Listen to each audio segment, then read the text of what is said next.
Okay, I thought it would be a great idea to show you what I'm growing in my garden.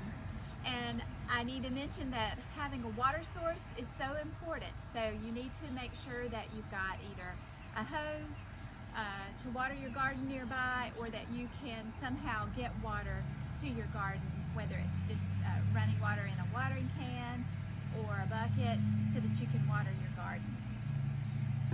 So I have a garden behind me here where things are kind of going to seed. I was growing mustard greens. I have a fig, and it will produce fruit this year, I hope. I had some peas. They're already gone for the year, but you might can kind of see them in the background.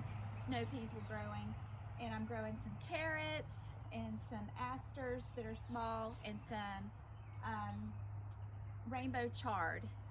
And then in this garden, you can see we've just recently harvested the garlic.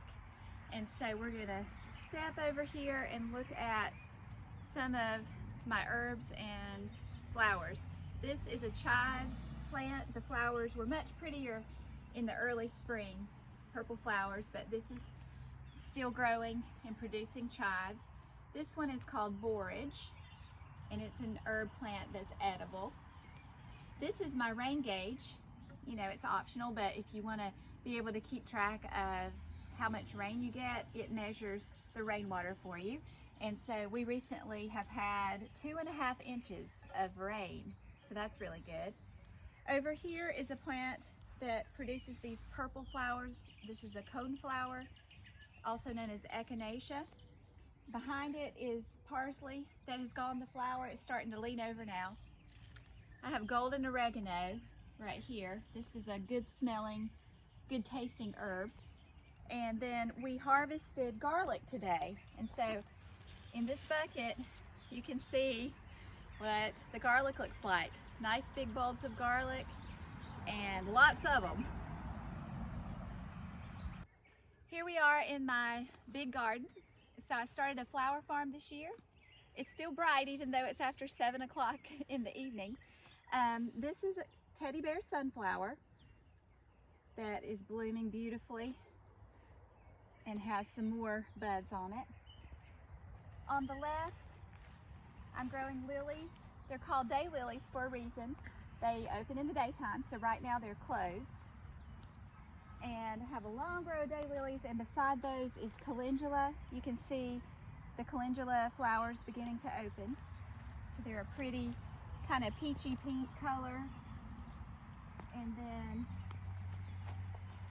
these are more of an orangey yellow color. And I succession plant, which means that you plant some sooner and some later.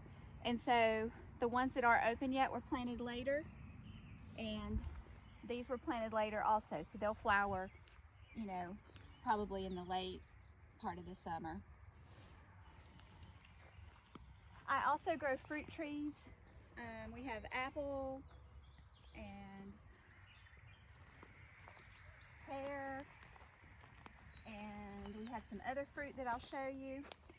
I want to talk a little bit about garden pests. This is not a nice thing to see, but when you have a garden, sometimes pests will invade. And here, where you see all the white, I had to put diatomaceous earth, which is an organic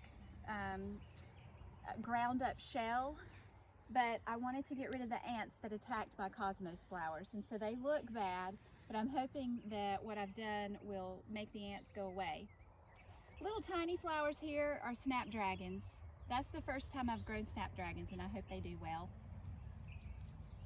Over here, you'll see some of them are opening up now. This is called Dianthus.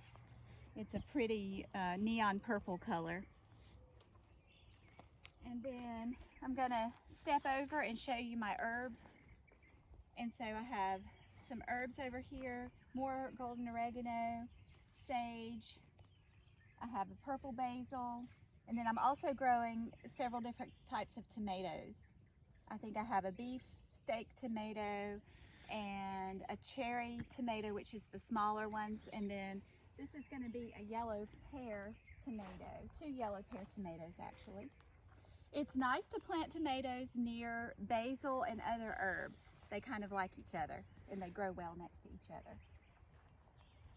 So as we walk carefully down this path, you can see our pears. I'm really happy with this small pear tree. It's young and already producing these nice pears.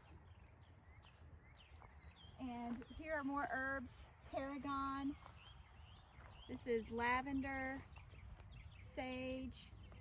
This is dill, and it produces this nice flower. It'll have many flowers. Coleus. These are chrysanthemums. And I have some lemon balm, a thyme plant that's young. And then in this patch, you'll see some of the things I was talking about that need more space. So beyond this row of mums, I have cantaloupe, and see how close to the ground it grows and how wide it is. Well, this is still a young cantaloupe plant. It's flowering, which is a good sign because it will begin to produce the cantaloupes, but it will grow very large. It will sprawl out and take up all this space. And then growing up this trellis right here is some cucumber plants, and we have our first cucumber right in there. I don't know if you can see, but there's a couple of little baby cucumbers in there. And these are some sunflowers that are just beginning to pop up after a couple of weeks.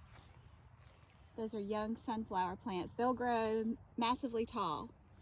And we have a peach tree here.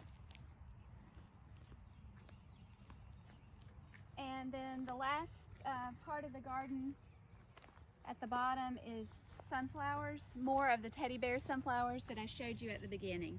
And so all the way down that row, you'll see sunflowers. Okay, let's walk back up and show you the rest of my flowers.